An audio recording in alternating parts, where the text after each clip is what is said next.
Hello po. Magandang araw po sa inyong lahat. Hingi po ako sana sa inyo ng konting pabor. Tulong nyo na lang po sa tulad naming mga content creator.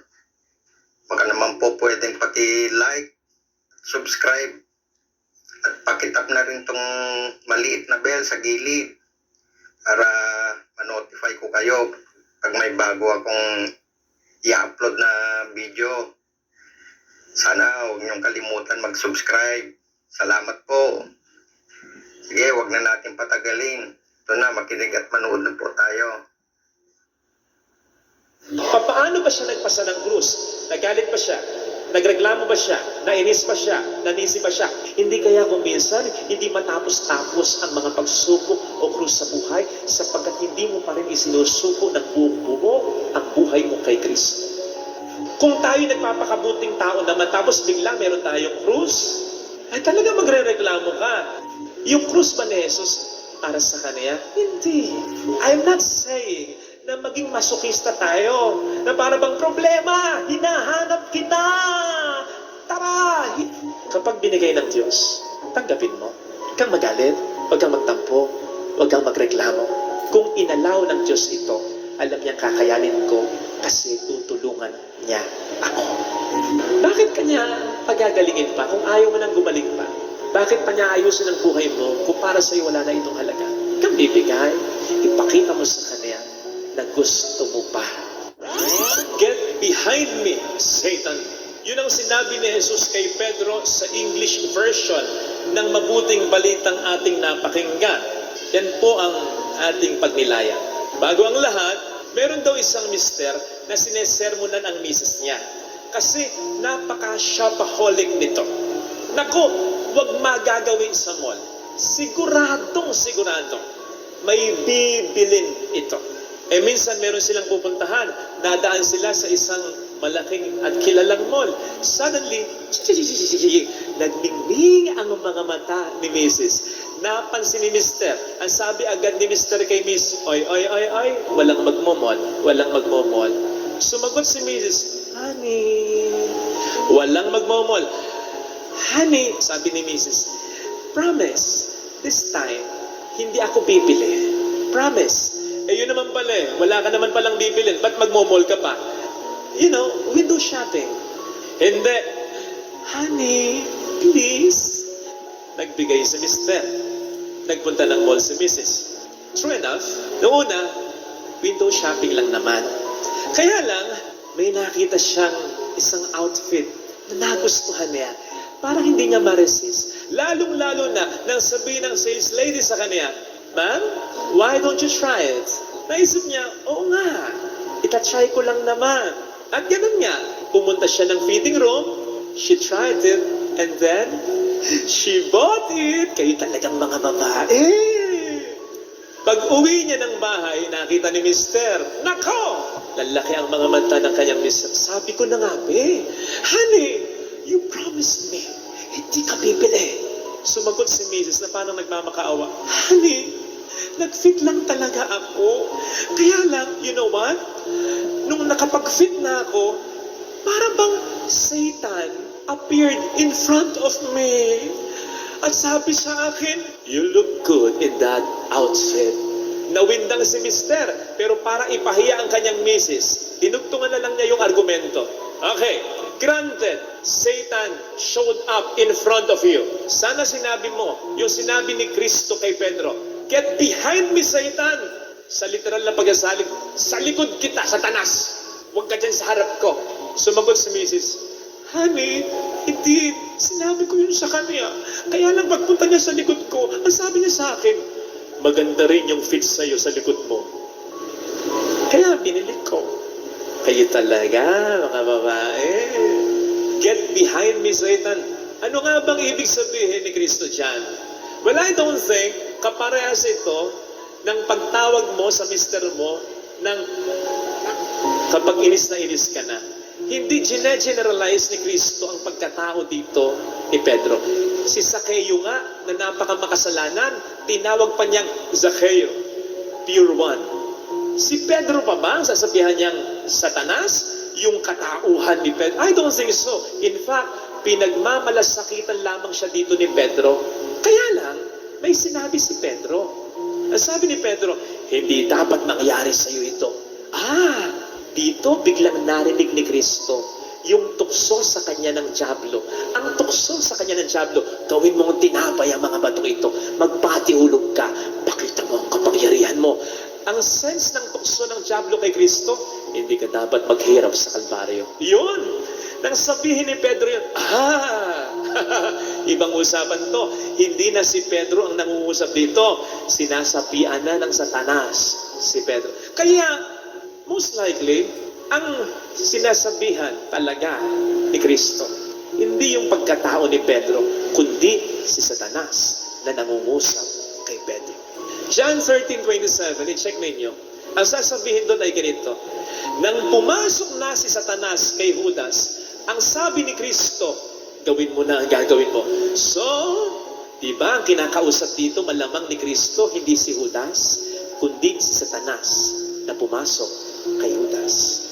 First lesson, kung paanong pwede tayong gamitin ng Diyos, ay nakaw, pwede pa rin pala tayong gamitin ng Diablo. Ito'y kung katulad ni Pedro, katulad ni Judas, katulad ng babae sa kwento ko, ipipilit natin sa Diyos ang ating gusto. Pangungunahan natin siya. Ano ba madalas ang ating gusto? Yung komportabling buhay. Sigurado ko, sa bawat panalangin po ninyo kapag nagsisimba kayo dito tuwing linggo, that has something to do with sana okay ang buhay, hayahay, maraming pera, magandang negosyo, okay ang trabaho, walang magkakasakit. Yan! Walang puwang para sa atin ang paghihirap. Allergic tayo sa paghihirap. Kaya nga nakakahanga yung gustong maghirap eh. Halimbawa, yung mga nag-uunahan ngayon sa pagkandidato ng barangay chairman. Ang hirap na kayang tulungan ng sarili nating pamilya. Ay, dagdadagdag ka pa ng maraming pamilya kahit sa barangay mo lang? Iba ka. Hirap kaya niya. Ay, mas lalong iba yung mga kabataan na ngayon palang gusto nang maglingkod sa bayan. Iba? SK Chairman. Maliban na lang kung ngayon pa lang ang agenda mo, ayan, NMAX, 10,000 monthly, house renovation, iPhone. Bata pa lang, corrupt na. Yung mga kakandidato sa inyong SK Chairman, mag-isip-isip. Sino ang bubulong sa inyo? Baka ang narinig yung bulong ay ganito. Gusto mo magka-NMAX? Kumandidato ka ng SK. Hindi sa Diyos galing yan. Sa demonyo galing yan. Kaya, kilabutan. Ano bang madalas na bulong ng Diablo? Huwag kang maghirap. Hindi pwede yun. Ayaw natin ang paghihirap, pero kasama sa buhay natin yung paghihirap. Kasama sa pagsunod natin kay Jesus yan. Tingnan po ninyo, ang prominente na simbolo ng ating reliyon ay krus. Walang simbahan na walang krus. Saan bang establishmento, sasakyan, tahanan na may krus, sigurado Kristiyano ang may-ari niyan. Saan bang libing ang may krus, sigurado Kristiyano nakalibing dyan. Nag-aantanda tayo ng krus. Napaka-importante para sa atin ang krus. Bakit? Sapagkat sa krus natin napatunayan, mahal tayo ng Diyos. Pwede naman yan tayong iligtas na hindi dadaan sa krus. Pero He did it in the most noble way. Ipapakita ko sa inyo kung gaano ko kayo kamahal. At yun din ang inaasahan ng Diyos sa atin. Kaya nga sabi ng ating Panginoon Jesus sa English version, deny yourself, take up your cross and follow me. By the way, ang ibig sabihin dito ng deny ourselves, it doesn't simply mean depriving ourselves of something and then favoring it with another thing. Yung para bang on one occasion, hindi tayo kakain ng leksyon sapagkat yun ay paborito natin, pero mamapapak naman tayo ng ice cream o kakanin sapagkat yun din naman ay paborito natin. Depriving ourselves of something and then spoiling ourselves with another thing. Hindi ganon yung denying oneself. Hindi ito yung ginawa ni Pedro na last week sumusunod kay Kristo. Ngayon, pinapangunahan si Kristo. Denying ourselves does not mean we obey God on certain things and then we disobey God on some other things. Hindi ganon. Deny Dethroning ourselves basically means dethroning ourselves. Hindi na tayo dapat ang malagay sa trono ng ating buhay, kundi yung sinasabi ni San Pablo, si Kristo na. Si Kristo dapat ang nagpapatakbo ng ating buhay. Yun ang ibig sabihin ng pagsunod sa Kanya, following Him. Kaya nga ang sabi ni Kristo kay Pedro, get behind me, sa likod kita. Kasi kapag sumusunod tayo, nasan ba ang posisyon natin? Nasa likod tayo. Kasi nga sumusunod tayo na para bang in effect ay sinasabi ni Kristo kay Pedro at sa ating mga Kristiyano, kung gusto niyong sumunod sa akin, ako ang dapat na masunod sa buhay niyo at di kayo. At ganon dapat ang disposisyon natin kapag nag-apasan tayo ng krus natin. Tandaan natin ang ibig sabihin ng following Jesus, hindi lamang yung susundan mo siya, kundi yung tutularan mo rin siya. Paano ba siya nagpasa ng krus? Nagalit ba siya? Nagreklamo ba siya? Nainis ba siya? Nanisi ba siya? Hindi. So dapat ganun din tayo kapag tayo nagpapasa ng krus. Dahil ang paninisi, ang pagiging magagalitin, ang pagmumura, ang pagkatampok sa Diyos. Ang ibig sabihin niyang, ini-insist pa rin natin ang ating sarili. Tayo pa rin dapat ang nasa trono. Tayo pa rin dapat ang masunod. Hindi ko gusto itong binigay mo sa aking krus. Ayoko nito. Hanggang kailan ito? Alisin mo sa akin ito. Ay, yung iba sa atin, wasak na ang pamilya, ang negosyo sadsad na, wala nang trabaho, ang sakit malubha na. Siya pa rin ang nasusunod at hindi ang Diyos. Kailan mo isusubok sa Diyos ang sarili mo? Hindi kaya kung minsan, hindi matapos-tapos ang mga pagsubok o krus sa buhay sapagkat hindi mo pa rin isinusuko ng buong buo ang buhay mo kay Kristo. I understand, talagang malakas ang temptation na manisi, magalit, magtampo, kahit sa Diyos. Kung tayo nagpapakabuting tao naman, tapos bigla meron tayong krus, ay talagang magre-reklamo ka. Talagang nandun yung tukso na magalit ka, magtampo ka kahit sa Diyos. Pero ang lagi mong iisipin, kapatid, yung krus ba ni Jesus para sa Kanya? Hindi. Hindi yun para sa Kanya. Pero niyakap niya. Dapat ganun din tayo. I'm not saying na maging masokista tayo, na para bang problema, hinahanap kita. Tara, hindi ganon. Kahit si Jesus, sa hardin ng Getsemani, ang sabi sa Ama, Ama, pwede ba hindi ko na maranasan ito? So okay lang yung magdasal tayo sa Panginoon na sana i-adya tayo sa mga tukso o malalaking pagsubok o problema. Pero anong sabi ni Jesus? Kung yun ang kalooban mo, yun ang susundin ko. So, ibig sabihin, mag-ingat pa rin tayo, maging health conscious pa rin tayo, magpakabuting tao pa rin tayo, sumunod pa rin tayo kay Kristo, magdasal pa rin tayo, naiadya tayo sa pagsubok o sa tukso. Pero tulad ni Kristo, kapag binigay ng Diyos, tanggapin mo. Huwag kang magalit, huwag kang magtampo, huwag kang magreklamo. Kung natanggal ka pa rin sa trabaho, kung niloko ka pa rin, kung inaway ka pa rin, kung inargabyado ka pa rin, kung nagkasakit ka pa rin, tanggapin mo. At lagi mong isipin, kung inalaw ng Diyos ito, alam niyang kakayanin ko kasi tutulungan niya ako. Amen? Parang mahina. Hindi, huwag kayo magka-plastic. Naintindihan ko kayo. Mahirap talaga yon. Lalong-lalo na kung nagpapakabuting tao ka naman, tapos biglang magkakasakit ka, magkakasakit ang mahal mo. Mahirap yun.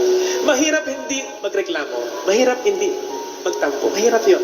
Mahirap yung, oh, sige Lord, susunod ako sa iyo. Eh, yun ang gusto mo. Sige, sundin ko. Mahirap yun. Pero alam po ninyo, ang maganda, na tayo'y nasa huli at sumusunod sa Kanya. Tama, nasa huli tayo. Pero nasa una siya. Yun ang maganda. Ikaw ba? Matatakot ka pang lumusong sa tubig? Kung nasukat na ng tatay mo yung lalim ng tubig, anak, nandito si Papa. Hindi ka malunod. Matatakot ka pa ba? Matatakot ka pa ba kung tinikman na ng nanay mo yung isang pagkain na hindi pamilyar sa'yo at sinabi ng nanay mo, anak, okay, tikman mo, sarap pala. Matatakot ka pa ba? Hindi. Bakit? May nauna ng sumuong sa'yo sa kinatatakutan mo na handang ialay ang buhay sa iyo. Kapatid, bakit ka matatakot pasanin ng iyong krus? kung nauna na itong pasanin para sa iyo ni Jesus. Alam nyo, ang mali sa atin, kung bakit madaling nating sinisisi ang Diyos, nagagalit tayo, nagtatampo tayo, ang iniisip natin ganito: Ang Diyos ay nakaupo lang sa kanyang trono, tapos nagbibigay lang siya ng krus. Father Peter, yan ang krus mo. Myra, yan ang krus mo. Edwin, yan ang krus mo. Cynthia, yan ang krus mo. Bahala na kayo sa buhay niyo. Eh pag ganun, sisihin mo nga siya. Magagalit ka nga sa kanya. Magtatampo ka nga sa kanya. Pero hindi ganun ang nangyayari. Ngayon, kapatid, alisin mo na yan sa isip mo. Hindi yan ang nangyayari. Kapag tayo nagpapasa ng krus, parang ganito ang nangyayari.